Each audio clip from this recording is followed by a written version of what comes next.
Hello, everyone, and welcome to this amazing live stream. I'm going to be joined by two amazing guests from Optimism, as well as Moonwell, to kind of discuss all things DeFi, Interop, and many more topics.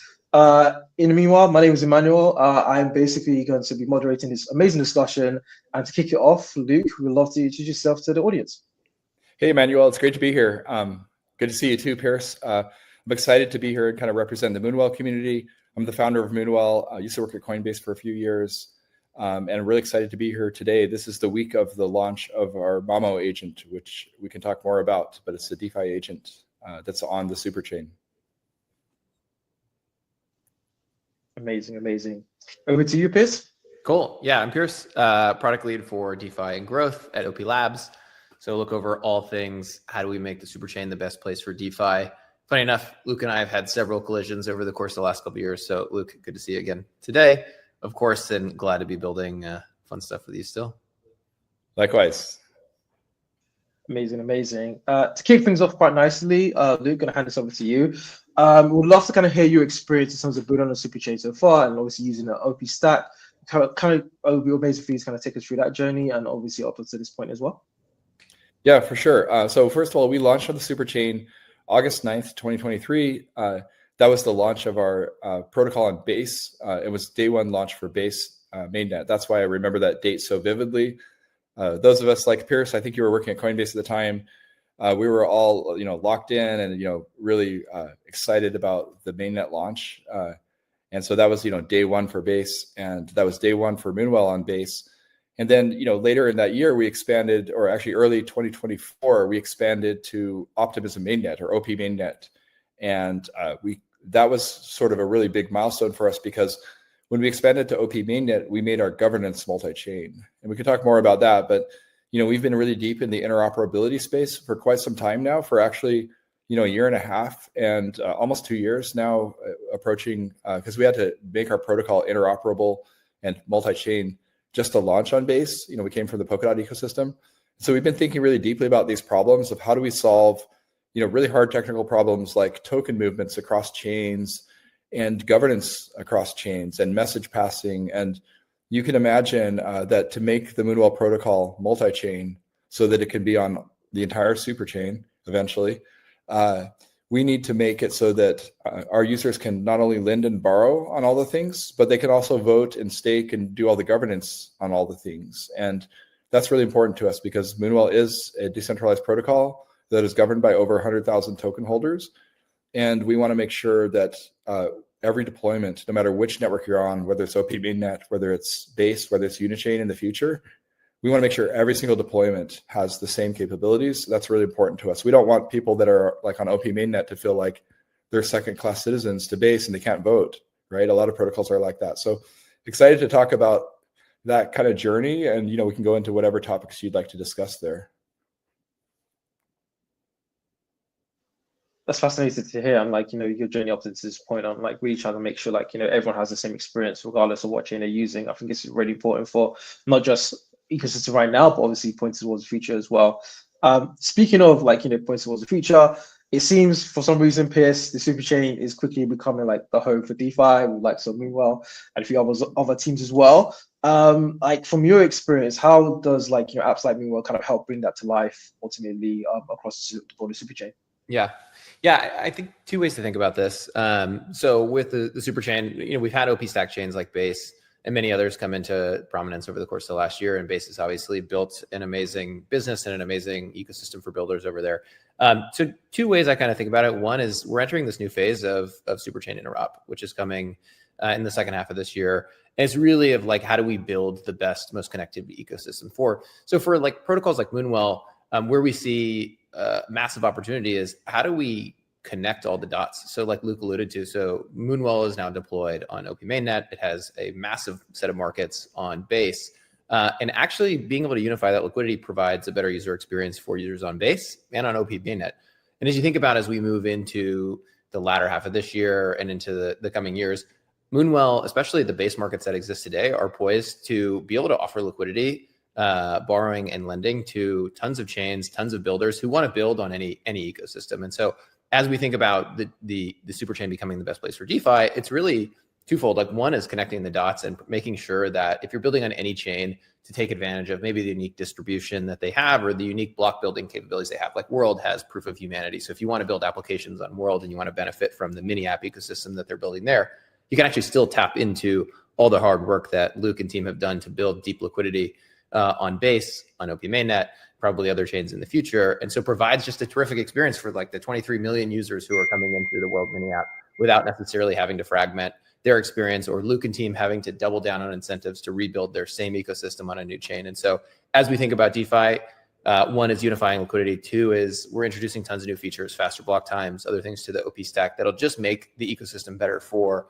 financing, for trading, for saving, for payments, for you name it. So quickly, we're seeing a lot of these stars align. And like I said earlier, like pumped to have Luke on board, thinking through how does Interop benefit Moonwell? How do we work together to build just like best in class user experience, and can allude to more of things that I'm like in awe of some of the experiments they've run on Moonwell over the past couple of years that have been pretty cool. So.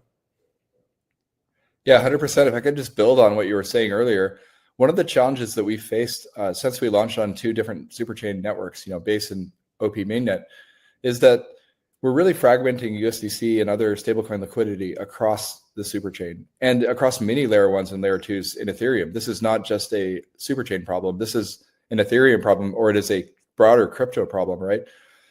Basically, if you think about it from a DeFi perspective, every single layer one and layer two in Ethereum wants to have deep stablecoin liquidity, because stablecoins are one of the biggest use cases for crypto right now. Whether you're simply borrowing against your Bitcoin or your Ethereum, or maybe you just want to send payments or buy something. More and more people are using stablecoins. And as crypto kind of expands beyond the windows of, as stablecoins expand beyond the windows of crypto, the Genius Act might pass Congress in a few weeks. And that would make stablecoins legal to be custodied by all the big banks. So this is becoming not just a crypto problem, this is becoming a economy problem of like, how do we unify the stablecoin liquidity across all the things? And so that's why I'm really excited about Superchain Interop, because as we think about that, like the right solution for USD Coin or for Tether or for Sky Money, or you pick your Athena, you pick your favorite stablecoin, the right solution is not to have $20 million of each of those on a dozen different layer twos. The right solution is probably to have one giant liquidity pool that's centered on a place with good on-ramps, off-ramps like Base, where they have the Coinbase on-ramps, off-ramps, but to allow that liquidity to be used by all the apps on the superchain. And that's why I'm really excited about what you guys are building, Pierce, because we're building it together with you as one of the premier apps on the superchain. And we've been thinking really deeply about how to solve these fundamental problems. For example, let's say I have $10 on Base and $10 on OP Mainnet, but I want to deposit $20 into an app on Unichain. Like, I should just be able to do that without having to think about, oh, I've got to bridge that from here to there, and then I've got to collect the funds here. And that is a really hard problem for most DeFi users to do today. Like, you're thinking about like, where do I have my coins and how do I bridge them there first? And I have to use like a cross for this thing, but I have to use like wormhole for this other thing. And so you're like, you just want to use an app on Unichain, maybe one of these cool new hooks apps that's like launching soon. Or maybe it's like a game or something on, on Sonium, or maybe it's like, some new AI app on WorldCoin or WorldChain, whatever. Like, you just want to use an app and you're like, oh wait, now I have to bridge first. And what the experience should be is that you just have a unified balance where it's like you have $20 on the superchain. And that's what you guys are building, I know. And you should just be able to like, yeah, I want to deposit that into a game on Sonium and let's go, right? Like, and then in your wallet, it's like, you don't even really need to care what network you're connected to anymore. Like, let's kill the switch network button, because that is a terrible user experience for most DeFi users. Like, having to switch network when they're using apps. Why can't we just be connected to the superchain?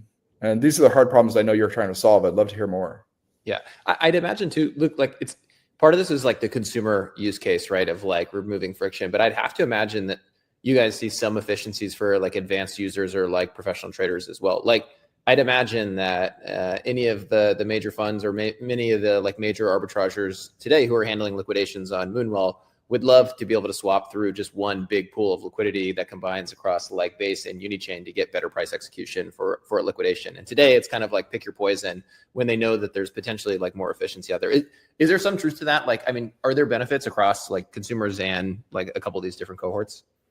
Absolutely. Yeah. Let's talk about the finance use cases, because I know that the Unichain team, there's some really excellent engineering happening right now with Uniswap Labs, Paradigm, and the Flashbots team. Basically, they're building kind of the future of traditional finance, even not just DeFi, but TradFi. And what that is Flash blocks, right? They're launching, I think it's coming to Base soon, but it's going to be on Unichain as well. These 200 millisecond block times, is that right? 200 milliseconds? It's like 10 times faster than the 2-second blocks we have today. Now, what that enables for a trader is that, they get faster execution. And, to be transparent, the challenge with Ethereum mainnet is that most of the Uniswap volume today is still on mainnet, but there's 12-second block times. And so what's happening to the people that are trading in size on mainnet is that they're being arbitraged during that 12-second delay between blocks by, millions of MEV bots that are basically like, kind of scraping pennies off their trades, either direction, right? Whereas if you have 200 millisecond flash blocks and you have a non-public mempool, now all of a sudden you're trading twice as fast as Solana, which is 400 milliseconds, and there's no MEV opportunities because there's no public mempool. And so now all of a sudden these traders can have like this super low latency experience where they're not being arbitraged and they're actually like using apps that are more capital efficient.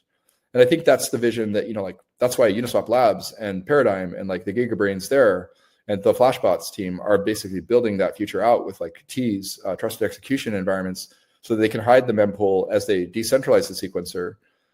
Because that's also really important. We don't want to introduce reordering or MEV opportunities that are value extractive as we build this, right? I read some stat, I don't know if this is correct anymore, but I read a stat that in the Solana ecosystem, over 80% of all the value is captured by MEV relays and validators. And while that is, there's a similar number of, it's probably not that high, but on Ethereum mainnet, there's also quite a lot of value extracted by MEV relays and by, validators that are able to reorder transactions. What we're building on the Superchain, I mean, this is below my level. I'm clearly at the app level, but what's exciting for finance use cases is the fact that now we can kind of move to this low latency trading environment that actually has provably fair ordering at a sequencer level. And we can still enable really cool application experiences for finance use cases. Traders would love to have, half the latency. And then where it kind of comes into the picture for the lending space beyond just the trading space is that we need liquidations to happen really fast and orderly in order to clear bad debt off of our books or to clear an underwater loan off of our books before it incurs bad debt for the protocol. So basically, let me give you an example to kind of put it into layman's terms. Let's say you just borrow against your Bitcoin and maybe the price of Bitcoin drops. Now your loan might be underwater, meaning like, you should only have like 85 cents for every dollar of Bitcoin that you borrowed, but now you have 90 cents borrowed, right, against your Bitcoin. So a liquidator is going to come in and they're going to repay part of your loan for you, and then they're going to get part of your Bitcoin, right? And that needs to happen really fast, like in a matter of seconds, because the price of Bitcoin can swing pretty wildly. It can be volatile up and down, on a daily basis. And so what makes DeFi so great is that, in TradFi, those liquidations might take days. You might have like if you're a big trader or like work at a hedge fund, your stockbroker might call you up and be like, hey, you're a little bit underwater. Can you your margin is, you have too much margin. Can you like repay some of your loan or like add some more collateral? But in TradFi, that's also why the markets blew up in 2008, because like nobody could liquidate things, right? And so in DeFi, we need that to happen very fast. And what's exciting about the potential, this isn't there yet, and I don't think it's going to be there in 2025, but maybe in 2026, is that I've heard from the Flashbots team that we might be able to do atomic operations across layer 2s on the Superchain. And what that would mean is that now I can get deep liquidity from Unichain, for example. I can liquidate a position on Moonwell's base deployment that might be underwater, and then I can repay that flash loan, because they typically use a flash loan to do it same block. I can repay that flash loan on Unichain, and then pocket, the $5 or $10 of profit that I get for liquidating that position as a, MEV bot. And you might think like, isn't MEV bad? Actually, there are a lot of uses of MEV that are quite good. Like MEV keeps markets healthy when it's done right. It can be value extractive when it's things like sandwich trading, but MEV liquidations are extremely healthy for Moonwell and for all the money market. I love the back and forth conversation you guys are both having. I guess like from what I'm observing, it's like ease of use, speed. That's some of the core things that are generated off the back of like, Superchain Interop. Are there any, and this is a question to both of you, are there any other things you kind of see emerging as, Interop kind of progresses and like Moonwell is going to be a key player in that? What sort of things do you see emerging for like, builders, but also app users at the end of the day? Yeah. So first of all, the thing we're really excited about when I talk about unifying the balances is I think we can make it so that you can lend and borrow from any network on the Superchain in just a matter of weeks or months. And we're working really hard on making that happen. And so that's step one. We want to make it so that you can lend and borrow, you can deposit and withdraw from our vaults, and you can do all the things no matter which network you're on. So this will help us to kind of expand our community to other networks like Mode, Sonium, Zora, Unichain, all the Superchain aligned networks without having to deploy a full set of 50 contracts and governance and cross-chain token and everything, because we'll be able to transfer tokens back and forth between different Superchain layer 2s when Interop arrives. And then the second part of that is we need to be able to transfer not just tokens, but also messages. Messages for us is basically Ethereum call data. So call data is, for those of you that aren't developers, call data is basically the commands you send to a smart contract to say deposit to a vault or withdraw from a vault or borrow a coin, right? Or repay your loan. And so if we can send a token from like OP Mainnet to base or Unichain to OP Mainnet, and then after that token arrives in your wallet, we tell it to deposit to a vault or to supply collateral to a market, or to let's say you've already supplied collateral, you want to borrow a coin. We can do all that across chain using the new like interoperability that's landing that Pierce's team is working on. And that's really exciting to me because I realized as we started to whiteboard with you in your offsite here in the Bay Area, like a few months back, I was like, wait a minute, we can actually lend and borrow on all the things. And that's super exciting because for many lending protocols, and I think for a lot of DeFi apps, this is the case, it's a really expensive proposition to expand to like a dozen different networks. You would think it's very similar because the app looks the same on all the networks, but it's not as easy as like, putting a McDonald's franchise on every street corner or like a Starbucks in every neighborhood. It's actually quite hard because even though the app looks the same, you have a different set of contracts. You probably don't have governance. We do, but that's another challenge. Is like, how do we govern all the things? A lot of protocols just have governance on Mainnet and they don't have governance on any other network. But we want to offer a unified experience. We don't want our community to think about like, oh, well, I'm on Base, I can't do that here. Or I'm on Unichain, I can't do that here. We want our app to just work no matter where you are. And we also don't want our users to think about like, oh, my MetaMask is only connected to Unichain. Like, how do I or I'm using Uniswap wallet on Unichain. Now I have to add an RPC network for like, some other network, right? So we realized we could do this. We could lend and borrow on all the things. And then the other thing we can do that's really exciting too is we can offer a better experience in terms of that problem I mentioned earlier where I want to deposit $20, but I have $10 on two different networks. We realized that not only that, what if I don't even have $20 in my wallet? I only have like $5 on Base and $10 on OP Mainnet. And I want to deposit $20 to a vault. So we have this cool feature that we're launching really soon called Beam. And we actually support it in a limited way right now with ETH and USDC only. But pretty soon it'll support all the tokens that are cross-chain tokens like staked ETH and restaked ETH, derivatives, Bitcoin and others, CB Bitcoin and others. And what we can actually do is we call this feature Beam because you can beam your tokens from anywhere to anywhere. What you can actually do is you can say, I want to deposit $20 into a Moonwell vault, one of our flagship vaults. Let's say it's on Base, or we have the new one that just launched on OP Mainnet. And I only have $15 combined balance across all my wallets. So we'll detect that, hey, you only have $15 in your wallet. We will pop up an on-ramp flow that lets you use a Visa debit card up to $500 for any US person with no KYC. That's powered by Coinbase on-ramp.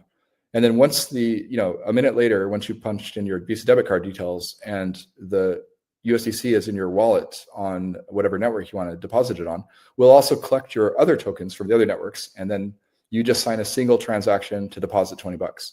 And so we think this is going to like kind of supercharge the user experience, because now I can on-ramp from anywhere. And the partner we're using is Third Web, so we can actually support up to 40 different fiat currencies. And we can also on-ramp from any other Ethereum network, EVM wallet. It doesn't have to be even Superchain. We can on-ramp from Mainnet. Over 500 EVM wallets are supported, and maybe even Solana wallets someday, but not yet. So that's a really exciting world for us. It's like we want to basically enable lend and borrow across any wallet from any network, not just the Superchain. And also we want to do single transaction deposits when you're on-ramping fiat currencies. And so I'm just excited about that. I don't know that people have like a good perspective on how many like awesome user experience / experimental features that you guys have pushed out to Moonwell over the course of the last, I don't know, year and a half or 2 years. Like, I mean, maybe just for the audience, and like, I'll sing your praises here, Luke. Like, I mean, you guys were the first to pioneer kind of the USDC from anywhere type vaults. And so for folks not aware, like this is, if you want to see what Interop's improvement will be over, say, like existing USDC transfers, like USDC from anywhere is kind of like the cutting edge with USDC. It's like one-click deposit, except it takes 30 minutes. And so, like as we get further down the road, is like ideally that that compresses to fractions of a second, right? And then you saw like the Moonwell card. You guys have done like the virtual bank accounts, the OAV stuff. So I don't know. One of the things we were super pumped about, and what's been fun working with Luke and team is just like, Interop is kind of about user experience, right? Across the stack. Like, yes, well, we can talk about the DevX and like the improvements there, composability, like fragmentation solving and some of those other things. But it's in line pretty well with a lot of the user experience and user-oriented features that you guys have shipped with Moonwell. And so like defragmenting balances, making it easier and faster to do one-click deposits, or making it easier for people to borrow, whether they're on ramping through Sonium or Base or wherever. It's just awesome. Like, I think it's just like another feather in the cap for you guys in terms of more features that, you guys are pushing the envelope on, that it seems like everyone else kind of follows along shortly thereafter. You guys set up virtual bank accounts, and then, I guess to a different degree, but lots of like global stablecoin accounts are starting to pop up all over the place, right? So you guys seem to be one step ahead on the user experience front, which is fun. Thank you. Yeah. I mean, honestly, we're having so much fun in the Moonwell community. And we're a pretty small team. We're only about a dozen people on the core team. That includes like devs, but also about 5 non-devs that are just like really amazing, community managers, social media managers, comms people, design, right? And so we love playing at the intersection of like DeFi and stablecoins and AI agents now, and we can talk a bit about that. But what's exciting to us, and like you said, Pierce, I was looking back. And we actually launched that USDC Anywhere feature almost a year and a half ago. It was in January, I think, 2024. So it's almost 18 months. And that was cutting edge at the time, state of the art. It uses Circle's cross-chain transfer protocol, which is great when you're coming from Mainnet. It's just a few minutes, it's about 12 minutes maybe. Coming from some networks like Avalanche, because they have faster finality, it's like, it can be as low as 3 minutes. But then when you're going between layer 2s like Arbitrum and Optimism, Mainnet, for example, it can take 25 minutes because of the finality that the layer 2s have to settle down, right? Settle down to the Mainnet, or settle down to the beacon chain, if you will, right? So that's what's kind of exciting to me about this new interoperability, is that what we're actually what this will unlock is no more 25-minute waiting periods, because that was the biggest kind of like rough edge of the 18-month-old or the year-and-a-half-old implementation for us. Was you would start this nice process with our wizard, and we've tried to make it as streamlined as possible. And then in the very middle of the process, you have to wait 25 minutes for the tokens to transfer. And then you can complete whatever you were going to do, like deposit or withdraw or borrow or repay a loan. And we thought it was really cool that you could use the Moonwell app to now do things like deposit and borrow USDC on 6 different Ethereum networks, but the time has always been a challenge for us. And so Now we'll be able to do that in a single 2-second block, which is super exciting. And that's what enabling sequencer interoperability does for our community, is like, you now no longer have to have like a wizard with a progress bar. And we had to come up with some cool technology where, like, if you close your browser tab in that 25-minute window, you can get back to your transfer. So we had to build an entire system that's like a notification. If you used it, you probably have, it's like a notification thing in the top right. When you come back, you can see that little notification red dot indicating like, oh yeah, I have a transfer waiting for me to return to. Because, you know, people will use their mobile phone and they'll, like, you know, go offline because they walked into a dead zone, or they'll be like, you know what I mean? And we have to think of all these edge cases, or like, you know, your Chrome crashes when you're like 10 minutes into a 20-minute transfer. What do? Like, you don't want people to lose their coins. And to be clear, they would never lose their coins. You could always get them back because Circle has a really reliable system. But for the average DeFi user, they don't know that. And DeFi is scary, right? When you bridge tokens, that's probably one of the scariest experiences for a new DeFi user. And so we think really deeply about that user experience. Like, for someone that's brand new to on-chain finance, the first things that are the scariest for them are probably withdrawing to a wallet, because you paste in this address and, like, if you get one character wrong, you might lose all your money. And that's really scary for most people. Like, that's even scary for me. Like, you know, and I use DeFi all the time. Like, I'm double checking that, triple checking the wallet address for not just to make sure I got it right, but for security reasons, right? To make sure someone didn't like hack me or whatever. Totally. And so that's one that we try to solve. But then the other scary experience is probably bridging. And bridging is one of the most scary experiences. I think I read some stat that, like, you know, billions of dollars have been lost on bridge hacks and thefts over the years. And the great thing about the Superchain is, like, you guys kind of eliminate all that bridge risk if you stay within the Superchain, right? There's obviously still bridge risk when you go outside, but if you stay within the Superchain, you already trust the sequencer because you're on Base or OP Mainnet. You know, why not trust the sequencer to bridge for you? And that's what Interop unlocks. So what I was talking about earlier, where I was like, we can lend and borrow to all the things, I would just say that it's not going to be an equal opportunity experience on all the things, because when you are going from Mainnet, it might take slightly longer. And now you're using a service like Across Protocol, which is a great service, by the way, I love them. But you're paying like a 1 cent fee to like bridge $10 maybe, because there's a little bit of slippage there. And, you know, you might have to wait a minute for settlement. It's not going to be like 2-second settlement. But the user experience is still pretty good.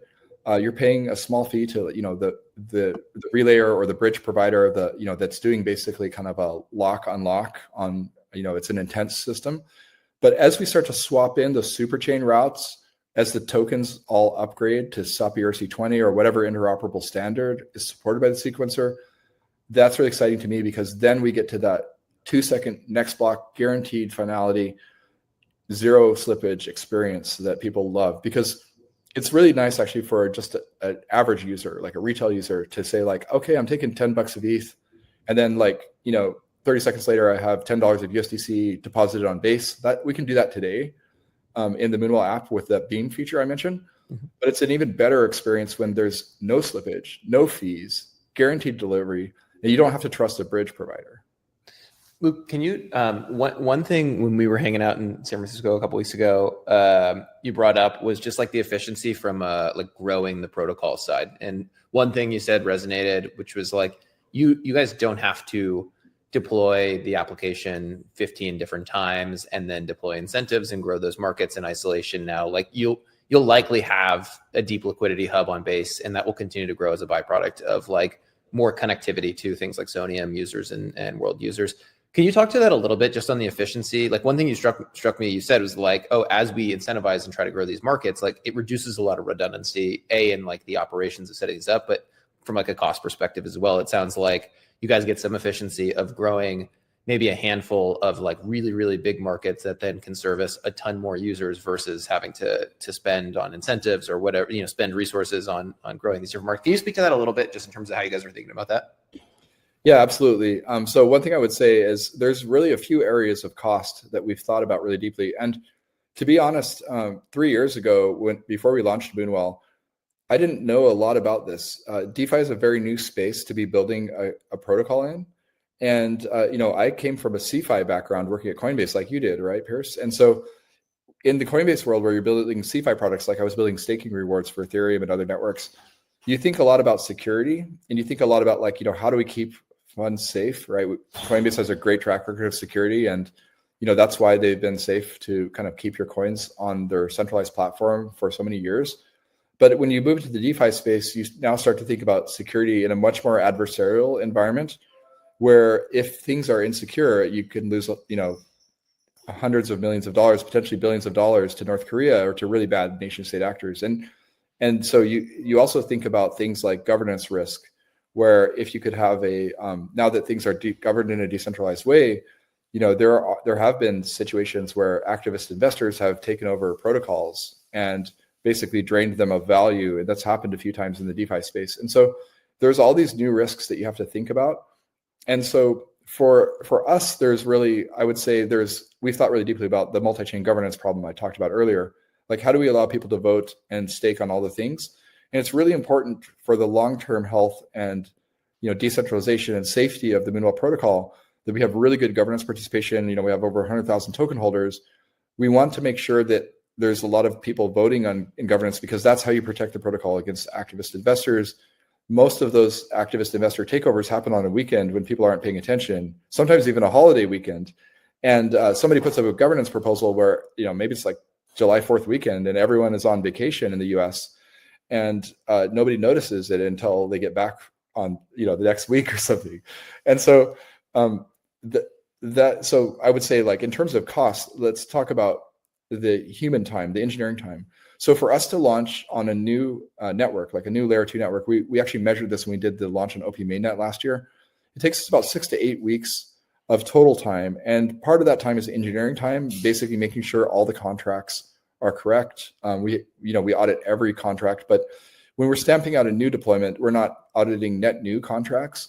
But what we are doing is we're checking every single configuration parameter during our deployment script to make sure that everything is initialized properly. And on a big network like Base, that's probably 50 contracts total. On OP Mainnet, it's maybe half that, but because there's not as many markets, but there's still a lot of contracts, and not just the markets themselves, but the Morpho vaults, the multi-chain governor, the safety module, that's the shortfall insurance policy, and then the interaction between all those things, and then the cross-chain token, the Well governance token itself.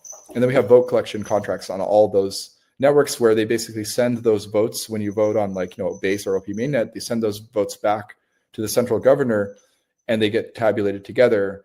And then we have to be able to push down contract upgrades, or new market adds have to go to all the chains. So for example, when we launched Eigenlayer on Base and OP Mainnet, we did that with a single governance proposal that basically activated the market on both chains simultaneously by making that change, by deploying the contracts and activating them at the exact same time through the same governance proposal. So all of that infrastructure takes maybe about 4 weeks of engineering time, and then there's about maybe additional 2 weeks of sort of safety checks. This is like 3 or 4 of us on the engineering team checking each other's initialization parameters. And then there's also a upgrade process for the Well token itself, where how the Well token can now transfer between all the networks we support. Well, when you upgrade a cross-chain token like that, whether it's a SUP ERC20, or actually SUP ERC20 makes this way easier because it's just one token, you don't have to think about it. But we use XR ERC20 standard, which wasn't available last year. And so what that means is that there has to be a route from every network to every other network for the token. So if it's Base, OP Mainnet, and Unichain, that means I need like a Base to OP and Unichain route. I need an OP to Unichain and Base route. I need a Unichain to Base and OP route. And so that's like all those routes have to be added. And then when you add a fourth thing, you have to upgrade the token on all those things. And that's the governance proposal. So that being said, that's why it's 6 to 8 weeks for us to activate a new protocol, because we basically have to upgrade the token contract and the governance system on all the existing networks to be able to collect votes from that new network, tabulate them, and push call data, completed proposals out. So that's a 6 to 8 week engineering cost, which for a protocol like Moonwell is probably easily a 7-figure opportunity cost in terms of raw engineering time, governance time, calendar time. We have a governance facilitator boardroom that does a lot of great work for the DAO. We have super delegates. We have risk managers like Gauntlet and now Entheus Labs that just got voted in, I believe, or is currently getting voted in as a secondary risk manager. And then we have risk curators on the Morpho Vault's block analytic B protocol. So even though we're only a dozen people on the Moonwell team, there's probably about 40 or 50 contributors that all need to put in a few hours of work, whether they're just like a part-time super delegate in governance, or they're like a risk manager that needs to do risk analysis on all those new market contracts. And then if you multiply that out across, the 10 or 12 networks that a really large protocol like Uniswap is on, that becomes a huge cost for you. Now, Uniswap may be different because they're DEX, they're not lending, so they don't need as much active risk management, but they have the same concerns with deploying the Uniswap factory contracts across all the networks and making sure the front end is secure on all the networks. And then there's another cost that I didn't mention. Sorry, this gets really long-winded, but there's the liquidity incentive cost. And this is sort of the way, the way on-chain protocols grow is through ecosystem incentives. I mean, this is why you guys have such a amazingly well-designed Optimism Grants Council, and you have the entire you've probably spent months designing the entire Optimism Grants process, right?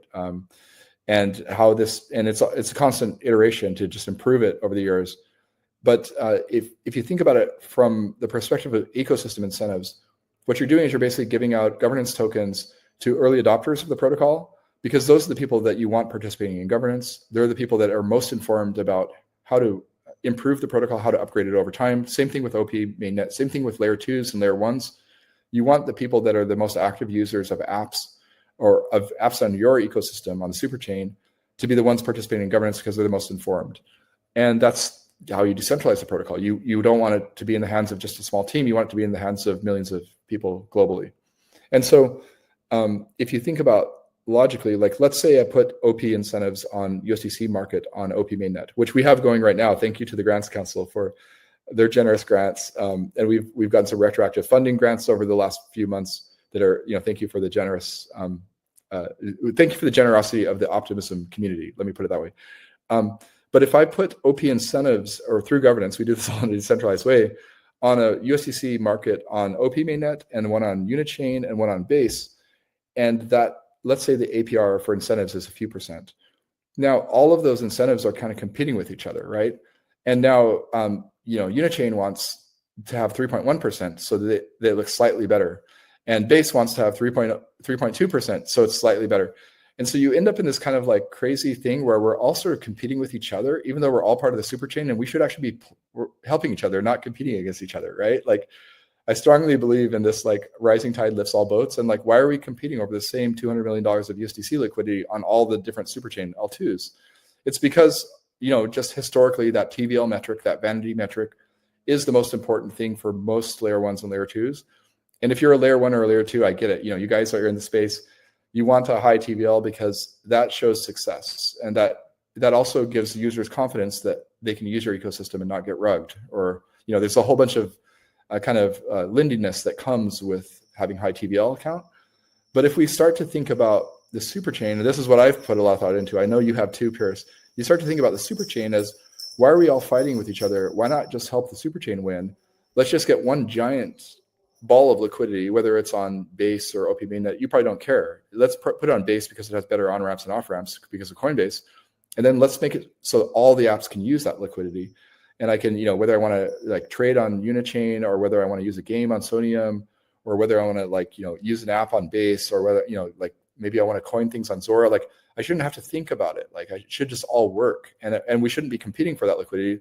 Like, we should compete with other layer 1s like Solana for that liquidity. Let's not compete with each other, right? And then that's a world where I think we can compete with Solana because we don't have the value extractive MEV. We actually have wholesome apps, like real apps that people want to use, that are not just going to rug you. And sorry to get a little bit, give a little bit of my spin, but I just think the Superchain is where you want to be if you're a builder. Exactly. And speaking of you touched on it a little bit earlier on, Luke, about shipping stuff. You guys have recently just shipped an AI agent. We'd love to kind of Mamo, we'd love to kind of allow you to kind of share with the audience in terms of what that looks like, and obviously what they can look forward to next with Mamo. Yeah. So just the history of Mamo is, first, Mamo is your personal finance agent, more than just crypto, right? It's because once this stablecoin bill passes, it won't be the crypto economy, it will be the economy. And so we went to this Coinbase hackathon back in February.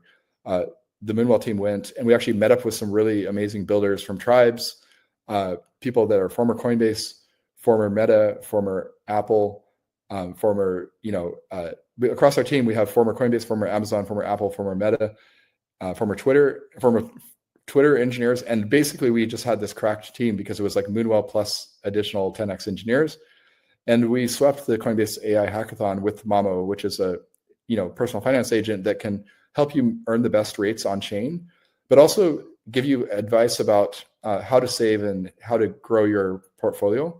For example, many people don't know how to, about simple tips like dollar cost averaging, putting a little bit of money into your portfolio every month to kind of save for the future. It can also give you encouragement, moral support, chat with you, and answer your personal finance questions, because DeFi is intimidating to people, and like, wouldn't it be great to have a tutor with you at all times? So we won the virtuals and the Coinbase grand prize at this hackathon back in February. And after the hackathon, we had such a fun time building with tribes and building with, the Moonwell team. We were having more fun than we've had building like on-chain finance apps in a long time. And we started to see like what's happening in the world with stablecoin adoption. We didn't even really talk about it, but you mentioned it earlier, Pierce. Like, we've built some really cool on-ramps and off-ramps. And by the way, thank you to Optimism Foundation for sponsoring the virtual account, which is a feature that lets anyone get a US bank account, no matter where you live. And when you receive money in your US bank account, it becomes stablecoins in your wallet on OP, Mainnet, or Base. And Optimism Foundation is actually sponsoring the on-ramp fees for that. It's normally $5 for every 1,000, but you guys are just generously paying for that to help grow stablecoin adoption on the Superchain. So we saw that this actual feature was what Stripe just announced when they announced this stablecoin accounts feature, which is really, I think, more for merchants that take e-commerce transactions. But it enables them to like now take payments in like 100 different countries globally, and just basically receive stablecoins that they can off ramp at a US bank back to their So if you're like if you're an e-commerce site with Stripe, now you can get payments in like 100 different currencies. You don't have to do Forex. And so we saw this opportunity to kind of play at the intersection between DeFi, stablecoins, and AI agents. And I started to put 2 and 2 together just over the last maybe 6 to 9 months. I mean, most of us in the dev space are actually using AI to code now. And in fact, most of my code isn't even written by myself anymore, but I'm able to write 10x more code than I did like a year ago. And that's kind of true of everyone on our team. That's probably why we were shipping so fast in the last year, and the pace of shipping keeps increasing rapidly, because we're using these tools that make us like 10 or 100x more productive than we normally would. And so what I saw happening was I saw the Stripe founders. Stripe acquired this company called Bridge for $1.1 billion last year. Huge unicorn success story, former Coinbase people, Coinbase alums. They worked at Coinbase before I even worked there. Maybe you know them, Pierce. But amazing success story. Silicon Valley's latest unicorn was a stablecoin infrastructure company that was, former Coinbase. And what they built is a system that allows you to. They have a bank partner in Kansas City, Missouri, that allows you to kind of on-ramp and off-ramp stablecoins anywhere in the world, and you can also swap between stablecoins using their bank partner. So, you can have like Tether go in and USDC go out. You can have, for example, you could have USDC on Optimism and end up with Tether on Tron if you want to make a payment in Nigeria, for example. And so they do all this really cool stuff. And I saw the Stripe founders on a podcast, and what they were talking about blew my mind. I love hearing about use cases, like what are people really doing in the real world? Because crypto hasn't been real before. It's been something you speculate on, you buy Bitcoin. I'm an early Bitcoiner, but it's never been real. And stablecoin is the first real human use case. And the use case they talked about was SpaceX. So SpaceX sells Starlink internet in over 100 countries now, where, if you live in sub-Saharan Africa, in some country like Djibouti or whatever, and you want to buy Starlink internet with the local currency, you now can get Starlink internet to a village, and maybe now a village that never had internet has has internet. But how do you get payment? And you don't want to accept payment in the local currency that's rapidly inflating. So what they do is they basically convert it to stablecoins directly for you, and then just offer, and then instant settlement cross borders. Now you get fiat deposited in your US bank account. So now SpaceX can take payments in over 100 countries. They don't have to worry about doing Forex. And I thought, wow, this is super interesting. I think that they're going to power this with AI agents because you still probably have a really large accounts receivable department at SpaceX, and you probably still employ like a few dozen people. But why can't that just be automated by stablecoin or by AI agents, like all the stablecoin treasury management? And so stablecoin treasury management is a use case we'd love to explore in the Moonwell community. Like we built that virtual account, which is a nice on-ramp, but we also want to build a bill payment system so you can pay your bills with stablecoins from your wallet, and then off-ramp that to a bank, or like pay your utility bill, pay for your groceries, pay your rent to your landlord. We want to build a payroll system for small businesses in Latin America and in Africa, places where they don't have a good banking system. Like a coffee shop owner in Argentina, he should be able to pay his employees in stablecoins or fiat. Stablecoins are very heavily adopted in Argentina because they have such high inflation. And so they talked about, the Stripe founders were talking about this, about how in most other countries, the local currency is worse than the dollar. It's inflated very rapidly in places like Nigeria, in places like Argentina and Brazil, where most of the Moonwell developers live. And I've seen that like most people want to hold stablecoins because it doesn't get deflated or inflated away, sorry. And so that's pretty exciting to me, that like not only do corporations want to do treasury management with stablecoins, but individuals want to, normal people that might just want to do, contract work for a US company might want to get paid in dollars from a US company that isn't a crypto company like Moonwell, and can actually pay, contractors in Argentina to do knowledge work. Not even software devs like me, but like imagine an office worker that's just pushing spreadsheets, an accountant. Like now they can get a remote job working for a US company.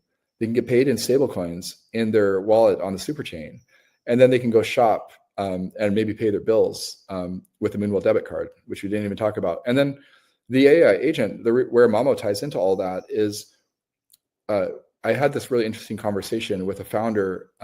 His name is Scott, and he's the founder of a company called Liquid Star. And I don't know if you know what Liquid Star is, but it's a network state company or their protocol. And what they're doing is they're sending shipping containers to all these countries like Djibouti, like Indonesia. They have one in Jamaica as well. They have a test one. The first one was in Southern California, just the pilot, just to make sure all the equipment worked. But they send these shipping containers to these remote villages, underdeveloped countries, and they bring with them in the shipping container, they have solar panels, they have batteries, they have water filtration systems, and they have Starlink internet, and they have a few GPUs. And what they do is they basically use the solar power to provide free internet to the village, to provide batteries so people can use them in their scooters, their electric scooters, and they can run small appliances in their house. These are places that don't have power and mostly subsistence farming villages. And they can also mine Bitcoin or do GPU inference, like run the large language models and sell their like excess compute capacity on like Akash or some decentralized LLM network. And then they pay the local villagers a few dollars, and they train them how to like maintain the equipment, how to clean the solar panels, because when the solar panels get dirty, they don't produce as much electricity. And then the challenge they faced was, that Scott faced, was they wanted to use the Moonwell card because they thought this is a great thing. We can load it up with stable coins. So if we pay a local villager like $10 or $20 for him, taking a quiz, typically a high school kid, taking a quiz to learn how to maintain the solar panels and then cleaning them once a week or something, he needs to go shop in the local village with this Moonwell card. But the challenge they face is they don't have smartphones in a lot of these villages. They might have a feature phone. And so I thought he asked me, like, do you think we could create a chat bot that would allow you to check your balance of your wallet and load your card? And I was like, yeah, I think we could. This was before the Coinbase AI hackathon happened. And that was what kind of sparked the confluence of those things, of like hearing the Stripe founders and building this virtual account feature, which we started building last fall. And then hearing about how like there was an actual use case in developing world for the ability to load your card with like a chat app. And we realized, like, I don't know if you've ever used Twilio, but Twilio is a really cool service that a lot of Web2 SaaS companies use. It can make phone calls and text messages for you. And this is kind of like the back end that a lot of customer service departments run on. And Twilio now has a lot of like kind of like Chat GPT voice features now, right? So I realized that you could actually, now these people in remote villages could get a SMS or a voice-backed wallet, and they could talk to the agent and say like, what's the balance in my wallet? And they would say that you have $50. Okay, load $20 into my Moonwell card because I need to go buy groceries, right? And then all of those use cases would open up to people that don't even have smartphones or don't want to use apps. And then I started thinking, there's also a lot of other people that probably don't like apps.